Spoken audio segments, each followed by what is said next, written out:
I'm really not a statistician, but I have had the privilege of being associated with IDSS since the beginning, and being a huge fan of the mission, and in particular the mission of putting together data and society. I think it, of course, is as important today as it has ever been, with the kind of wild ride that the fast development of technology tools has taken us all on. So as I said, I'm not a statistician. I work on setting up randomized control trials. I work on using other people, the great tool that other people have developed. But I've become interested in the intersection between machine learning tools and randomized control trials. So machine learning and randomized control trials are perhaps the two most important developments for empirical researchers in economics over the last few years. Or in a sense, a lot of the ML tools are new. The RCTs is not new at all. It's been around for a very long time. But it wasn't used all that much until maybe the last 20 years or so, 20 years not being picked randomly, because that's when JPAL was set up. Since the very beginning of JPAL, our network based here at MIT of researchers who work on randomized control trial, the number of randomized control trial in the field of development and then in general in economics and social sciences has really exploded.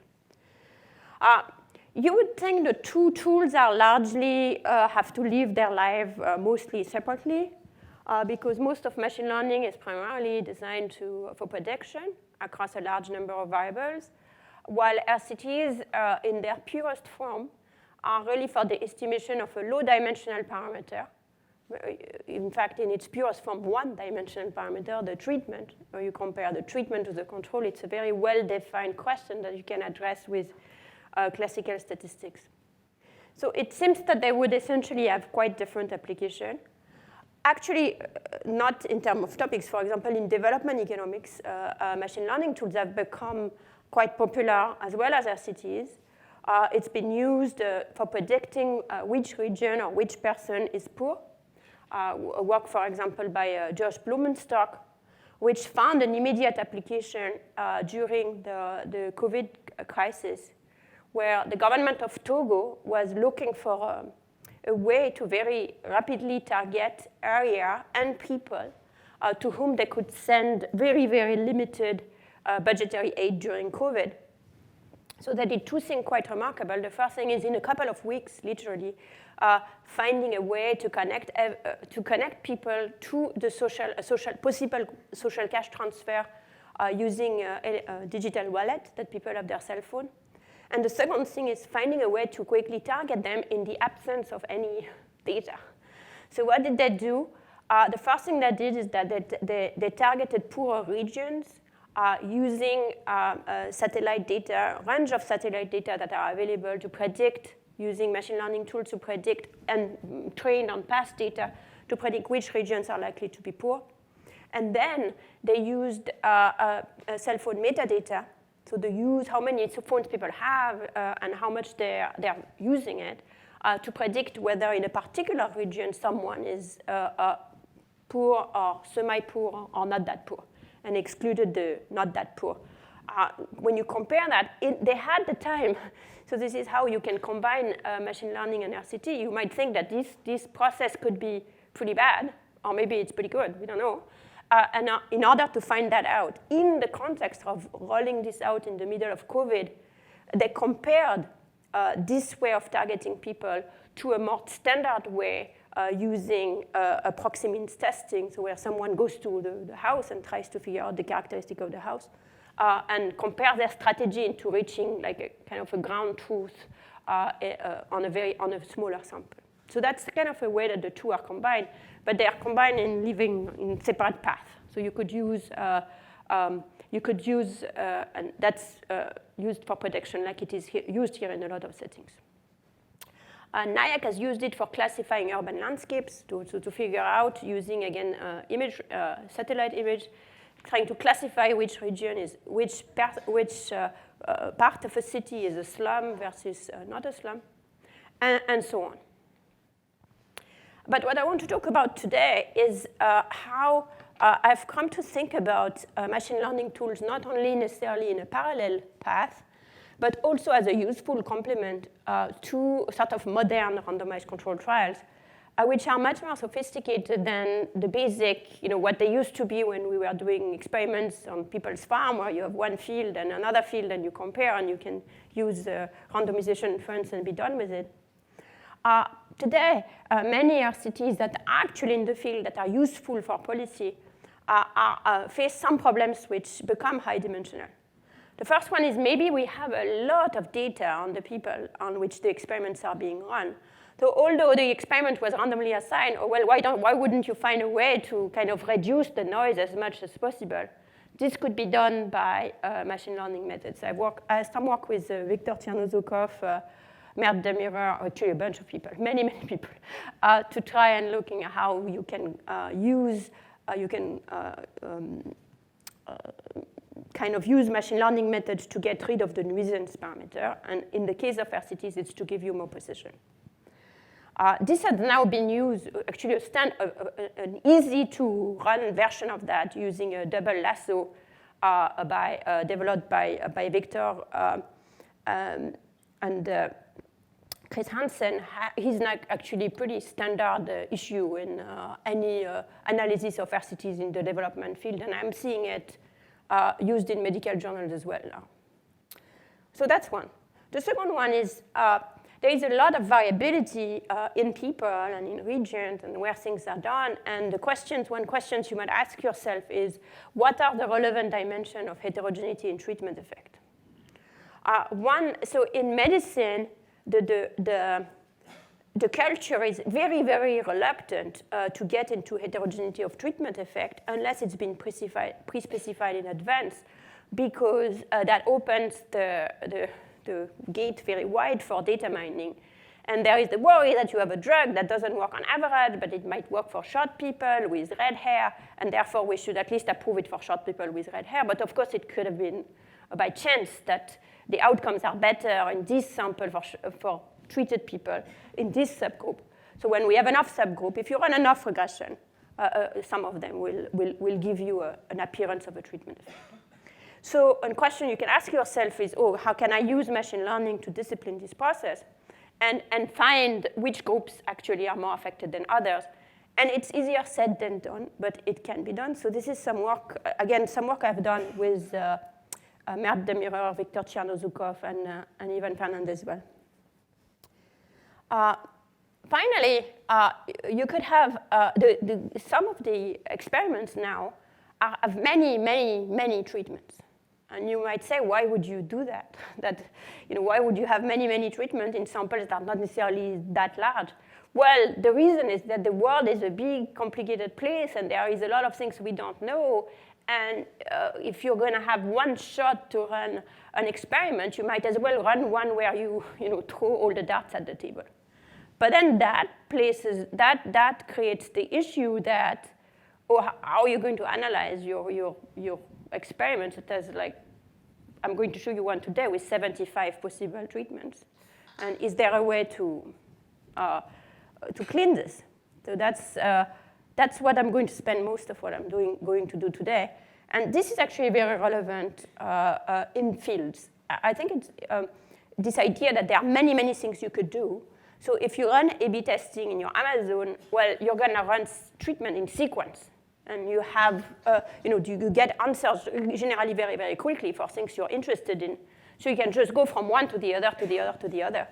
But if you're working in a real world with policy, et cetera, you might not have a chance to do things in sequence. So you might have to do this one experiment with many treatments. And then you're going to have to ask yourself, how am I analyzing this? And this is what I'm going to talk about today. The last one, which I don't know how to handle yet, but is also very interesting, is multiple outcomes. Many experiments potentially affect many outcomes. Now, again, if you run enough regressions, some of them will turn out to be significant, so you cannot just run 100 regressions and be done with it. Again, strategy number one is to be super conservative and say, I'm going to be looking at one thing, but then that's potentially throwing a lot of information out that you could collect easily. But on the other hand, you can't go in an undisciplined way. But I have nothing to say about that because I haven't really figured out a way to get at that as yet. So today I'm going to talk about two things. I'm going to talk mostly about selecting treatment along many possibilities, and also about heterogeneous treatment effect in the context of a very important real-world problem, which is immunization. I feel a bit sheepish because I presented this experiment already in this very room, but the project has made some progress since then. So I'm going to illustrate how to analyze experiment with multiple treatments and how to assess heterogeneity. It's going to sound a bit like an advertisement rather than, I'm not going to go into proving things. So you'll have to believe me that they've been proven at some point, just because we don't have so much time and I just want to leave some time around. Even then, I have a lot of slides that I'm going to go through quickly. So let me give you a bit on the context.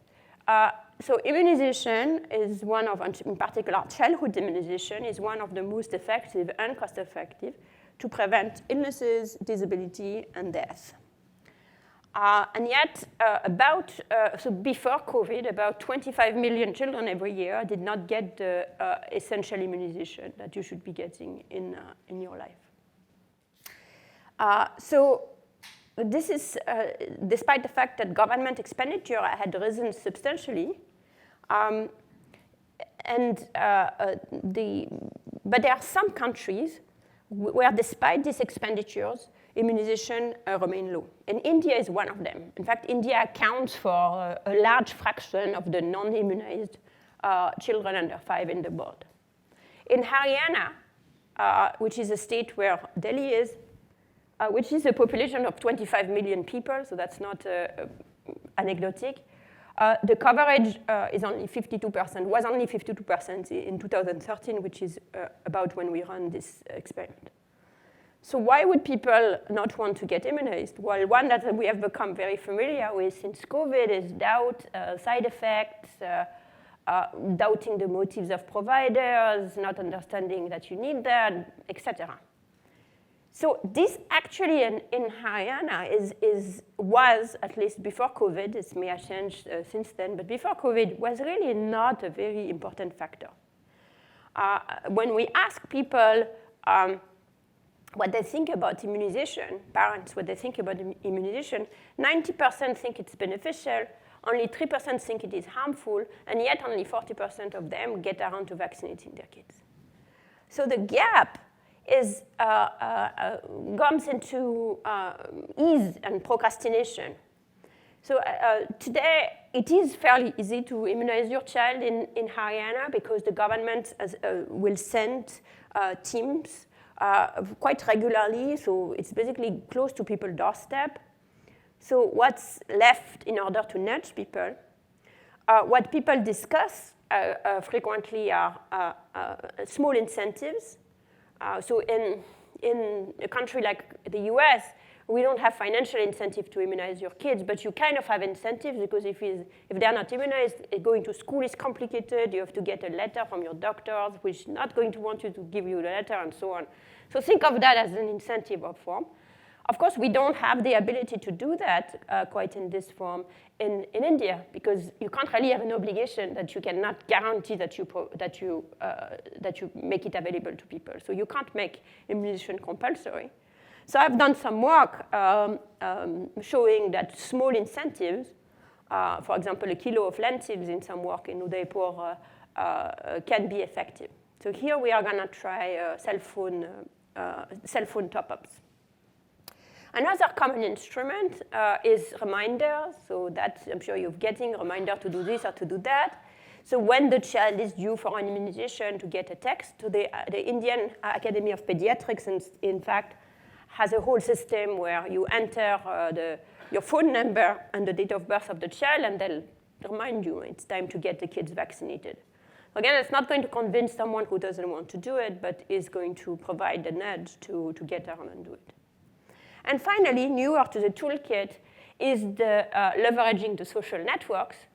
Again, we've become a little more familiar with that. With COVID, one of the strategies of the Biden administration was the Biden Corps, where people, local people could sign up to be the ambassadors of the immunization.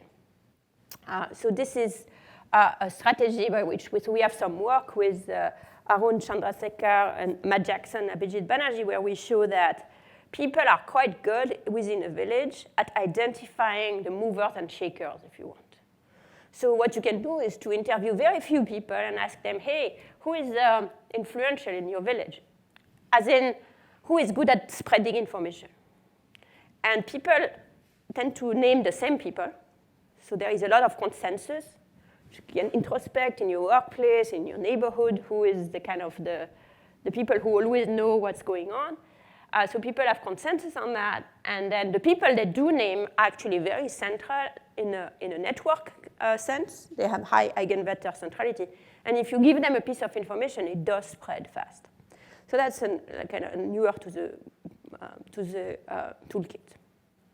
So here's the policy design question. So we have substantive evidence that each of these strategies may improve take-up. It's been tried in one place or another, often more than once.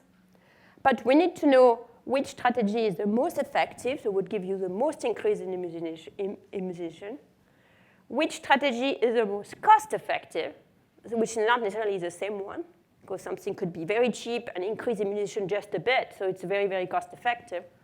And finally, where each strategy may be the most effective or cost-effective.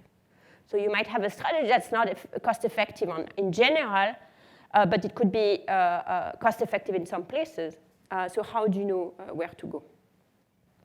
And then more subtly, there is so many questions that the government might ask themselves before launching something. For example, if you're going to give incentive, should they be flat? Should they be sloping? So more and more it's immunization. How high should they be? You know, a kilo of lentil came out of the cloud, but can you do better than?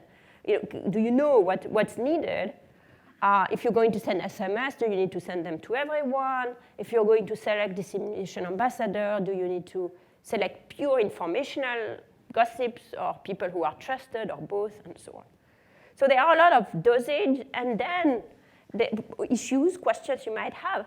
And then there are all the combination of policies that you might guess. So for example, you might start to think, well, if I have an immunization incentive program, I really should also have a reminder program at the same time, because then people are going to be reminded to go and pick up their incentive. Or if I have an ambassador program, it's going to be substitute maybe to incentives, because the ambassador would convince their friend. Or complement, because the ambassador is going to have one good concrete piece of information, say, hey, you should go, you're going to get free money if you get your kid. So all of these questions, how would you know? It's not that we have very good guidance for any of them. So how do we deal with kind of answering not just does something work, but what works best, what combination, what dosage? So what we do in JPAL typically is we do the same thing as Cochrane Review or Campbell Collaborative, surely less well than they do it, where we kind of collect a bunch of papers on one topic, one program, or one outcome, and then they have tried different treatment, and we compare them and see what seems to work the best. The problem, of course, is both the populations and the interventions may vary across study. So when different interventions are tested in different contexts, you don't know, or you can't know that, you can compare them, but you cannot see whether they would work best if they were combined. So the best really would be before, not as a proof of concept where you might want to try one thing after the other, but when you kind of already have a bunch of suggestions. If you're a government or if you're advising a government, which was our case here in Haryana, where they came to us and said, hey, what do you guys know about how to improve demand for immunization now that we have the supply worked out? It makes running a single large-scale RCT in the relevant context with direct internal comparisons between option and an interaction, a relevant pre-launch strategy is something you could do before saying, go and do that. So of course, the alternative would be to do some A/B testing, quick testing. Sometimes you can do that, that's great, but sometimes you cannot. Someone is excited now, but then they get transferred, and they'll be gone by the time you are in the middle of your A/B testing. They need to act fast. They want to run just one experiment.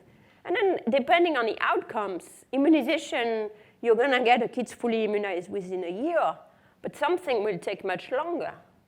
So for example, if you are interested in intervention to improve mathematics education, it's going to take like a year or two for kids to show impact on what they have really learned and whether they retain it. So if you have to go from, in a sequential way, it could take really forever. So it would be nice to be able to do everything at once.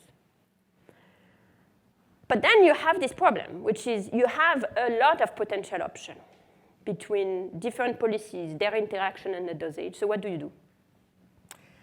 The first thing you could do, and that's something someone at the World Bank, David McKenzie, is recommending, is just restrict it. Just pick what is your best bet and test just that. Because at least it'll be easy to evaluate, easy to estimate. The result will be transparent.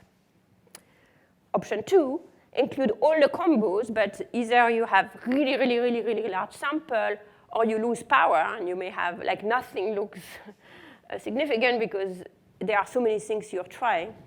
What researchers do is that they pull things that look a little bit similar ex post, but this can be misleading because if you pull things ex post without putting any discipline to this process, again, you're back into the world of running many, many regressions until you find like a package that you like. So there is a push in the literature towards going more to restrict the number of interventions. So basically assume what will work the best and test that. So that's from the matrix. The oracle, you didn't come here to make the choice, you've already made it. You're trying to understand why you made it. So that's the oracle approach to things. So that's the first problem. Now, if you say, no, I'm not going to go the oracle way, I'm going to find a way to handle a lot of treatment, which is what I'm going to do now, you have a second problem, which is that if you tried many things against each other, and one of them wins, well, by definition, they performed pretty well in that sample, because that's why they won. So that gives you what Andrews and his collaborators have called the winner's curve, or maybe they haven't called it, but they have studied it or you could call also the sophomore slump, which is the policy that you found to be the best will have tended to be overperformed compared to its usual state of affairs. So you're going to want to control for it, which you can do. Or in fact, it's not rocket science. If we believe in exact normality, there is a solution to this problem, which is an analytic solution to this problem. But the two problems interact in a pretty bad way because the correction for the sophomore slump will be quite bad if you've tried your policy against many, many others. So the two need to be addressed together. So what do we do here? When should I stop? 2:45 for question, or either is fine. I just forget when is my time to stop talking.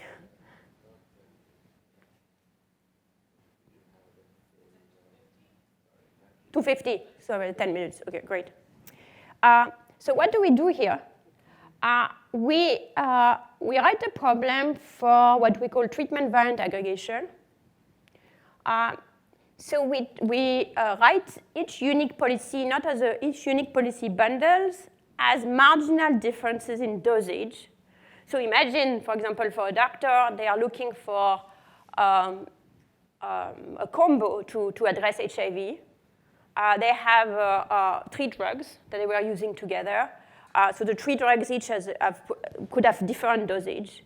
And one question you could ask yourself is, really, is 200 versus 300 of a particular molecule, does it make a difference or not? And you might have a pre-notion that these things are likely to pool. So in other words, you impose on the structure of the problem that you know. So for example, in my case, it's going to be high versus low incentive, or it's going to be sending everyone SMS versus sending half the people SMS. These are dosage of the same policy. I'm going to there is a first step that involves rewriting the policy bundles into treatment profiles that are mapping the entire set of bundles in a way that allow an algorithm to pull together what it might pull.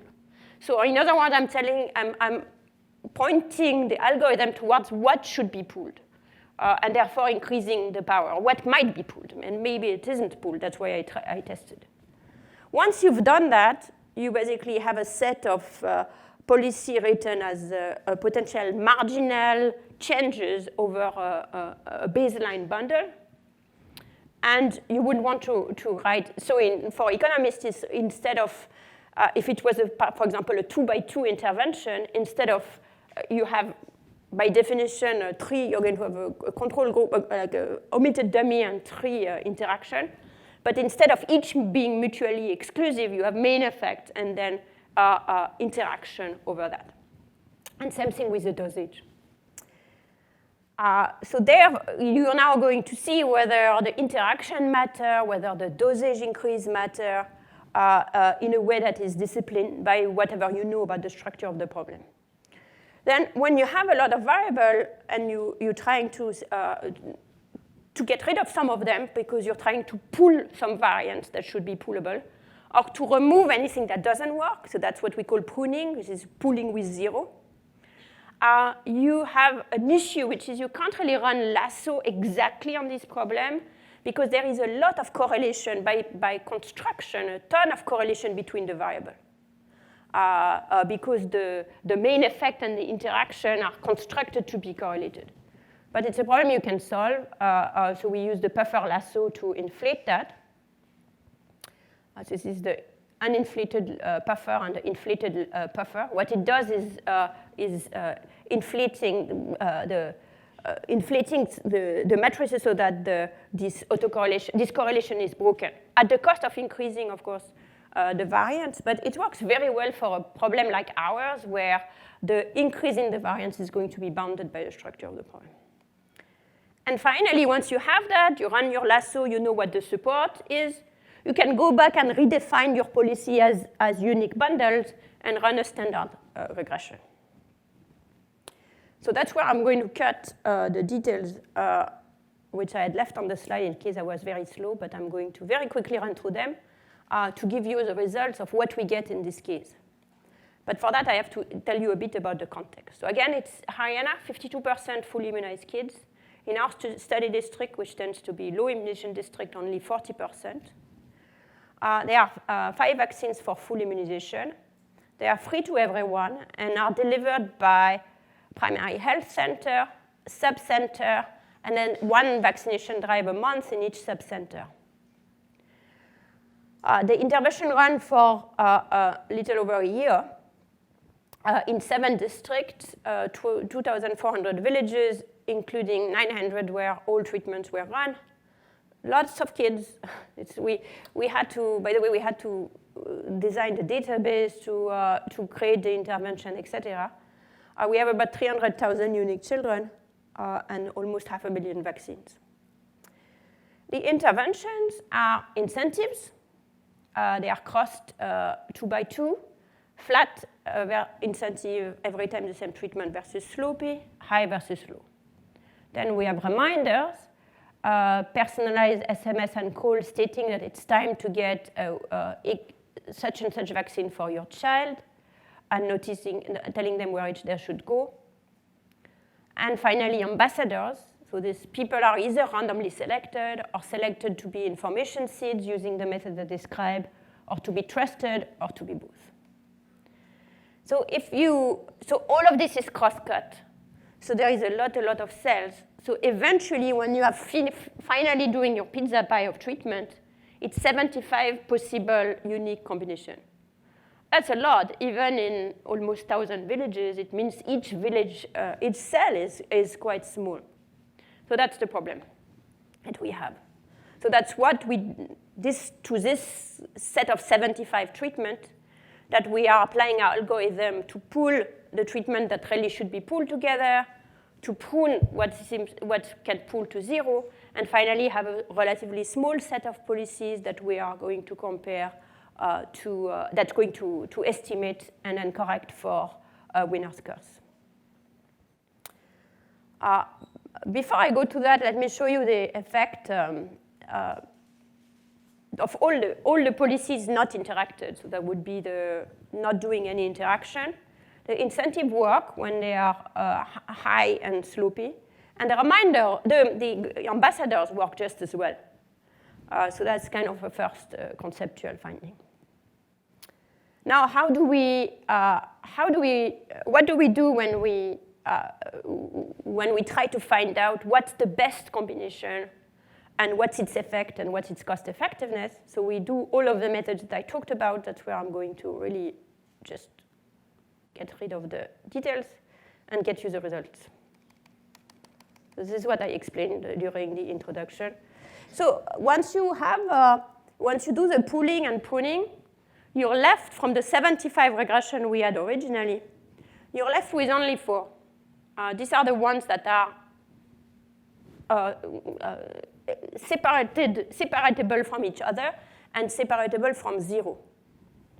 And what do you get? Well, after all this work, it's perhaps a little anticlimactic to realize that the policies that increase immunization the most by about 50% for immunization per month on a basis of 7.3 is to do everything. To have information hubs, slopey incentive, actually high and low pools. So we have learned something. You can go with the low. You do immunization, you do incentives, hubs, information hubs, and SMS reminder. Maybe you could have told that to me in advance, but sometimes you get surprised by not being surprised. Per dollar, there is only one policy that actually has a positive effect. There is a lot of policies which per dollar have negative effect, which is not necessarily surprising because you're adding cost to an existing program. You might still be willing to do that, by the way. But there is one policy which is combining the information hub and the reminder that is cost-effective compared to doing nothing. What this means is that you gain money by doing it compared to not doing it per immunization. What do I mean by that? Well, there are a lot of fixed costs to run a camp, bring kids, etc. So if you have a cheap way to bring more kids, these fixed costs are going to be spread across more children. You should leave it, it's not going to fall further down. The fixed costs are going to be spread across more children, and therefore the cost per immunization could go down. In fact, in our initial work on incentive in Udaipur, where the baseline level of immunization was only 5%, we had found that giving incentive actually is cost effective. Because even though you have to pay the inframarginal people who would have come anyway, you get so many more kids that your investment into running the infrastructure works. But this is not what we find here, perhaps because the immunization by default is already 50%. And if you want to give incentives, you're going to have to give incentive to a lot of people who would have come anyways. Whereas doing reminders and information hubs are essentially free, so that becomes cost-effective. So once we've done that, we need to then correct for the winner's curve. I think we get the good thing with the correction in this case is that since there is only one policy that has a positive effect, there is no correction for the winner's curve. So that policy is that's its effect. So it's reducing your cost. Now, last thing I want to say before opening for question is we've left with the idea that the policy which has the largest effect, which is the combination of incentive, emission reminder, is not the one which is the most cost-effective. In fact, it's not even cost-effective. You might still want to do it because it depends what other use you have of the money. Maybe this is still the best use of money, but it's money. But then, going back to the fact that when we first estimating incentive in Rajasthan, we had found that it was cost effective, you could ask yourself whether there are places where it's effective enough that it might become cost effective.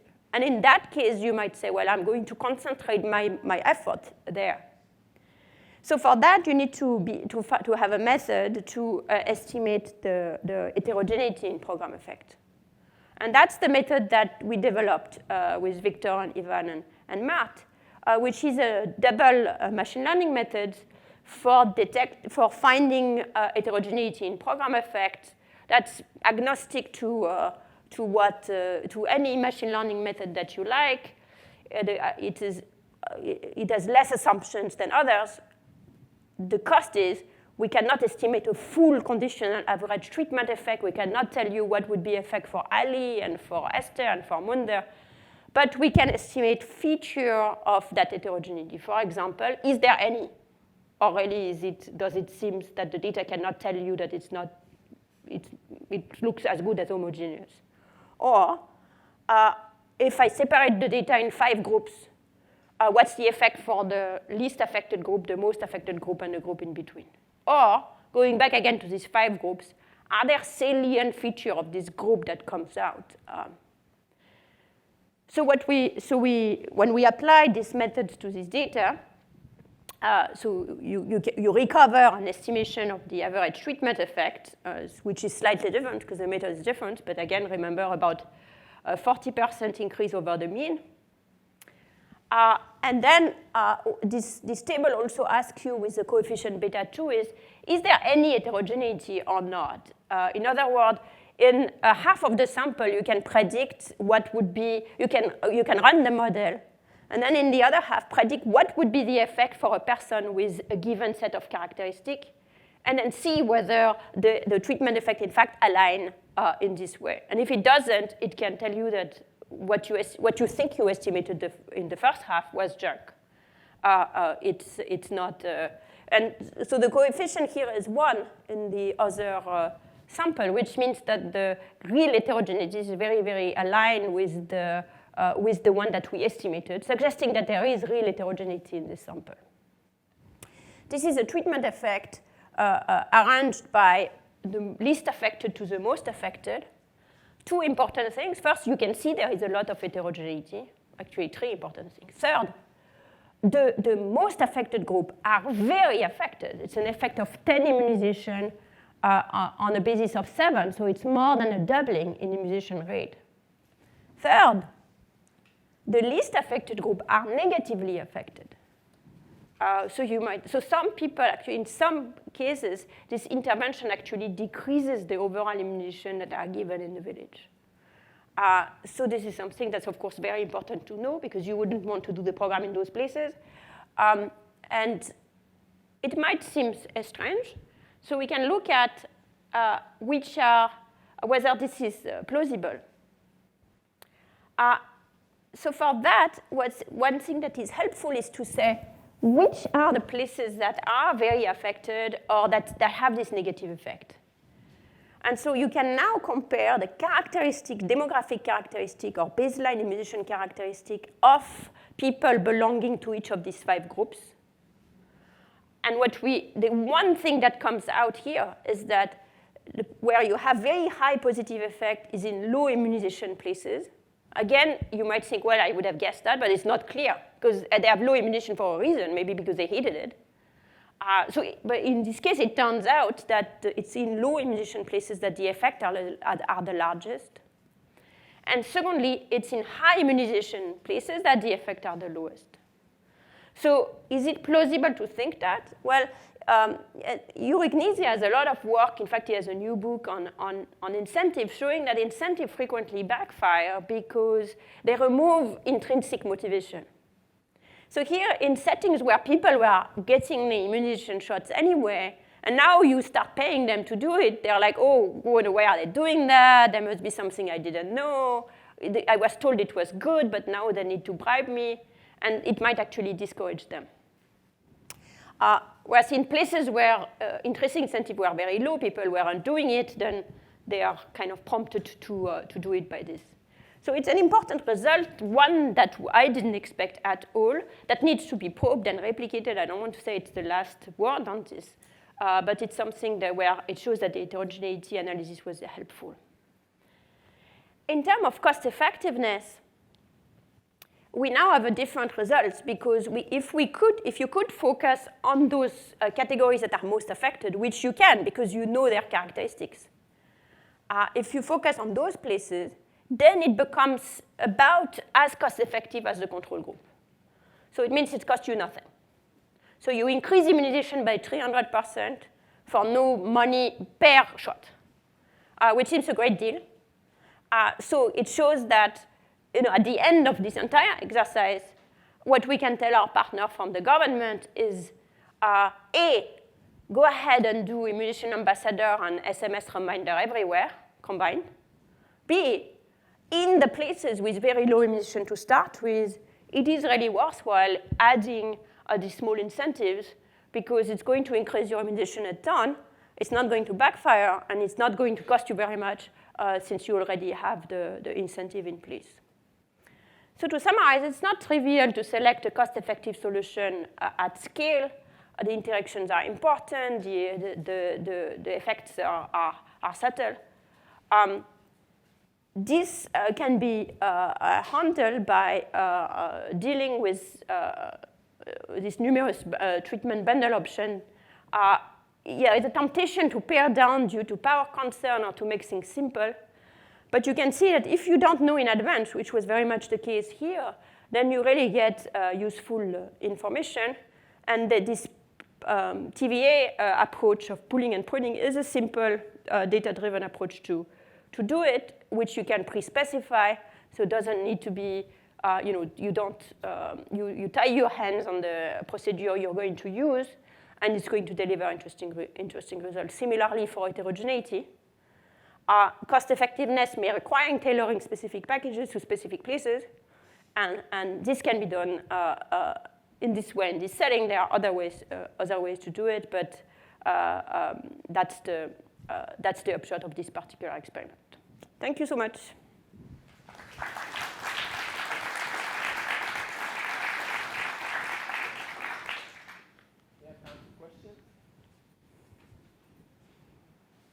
I spoke very, very fast to leave you time for questions, so now you have to ask questions. Martin? Thanks for the very nice talk. I was just wondering, in this problem and problems of this type, there could be sort of sequential effects, that the order in which you intervene could affect things, or network effects. I guess you mentioned social networks on your last slide. I was just curious if you could comment on those issues in the context of your work. Yes, they could be. So in this world, in this case, the sequential issues are handled by doing everything at once. And I think you're very right that there would be one additional issue, other than the ones I mentioned, in doing things sequentially, that what you find for your second experiment might be affected by what you have in the first one. So in here, we just put the whole shebang together at one point, which addresses this issue and mimics what would happen if any of the bundles were scaled up. The social network effect, of course, at the very heart of this project, since the intervention that we like the most for being most cost-effective on its own is relying on the social network. Not just it relies on the social network, but it relies on the social network to tell us exactly how to rely on the social network. It relies on people's knowledge of who is influential to go and target those very specific people. So I very much agree that social network issues are important. A lot of my work is on that, actually.